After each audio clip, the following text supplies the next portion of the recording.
3 حاجات هتندم عليهم انك ما عملتهمش طول حياتك او ما كنتش بتعملهم.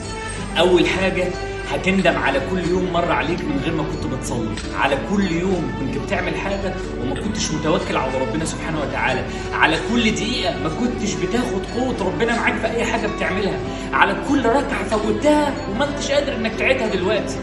تاني حاجة، هتندم على كل يوم عليت فيه صوتك على أبوك أو أمك، كل يوم قصرت في حقهم، كل دقيقة كان عندك وقت واستعداد إنك تقعد معاهم وأنت ما قعدتش، كل لحظة كان ممكن تعمل لهم حاجة وللأسف أنت كسلت.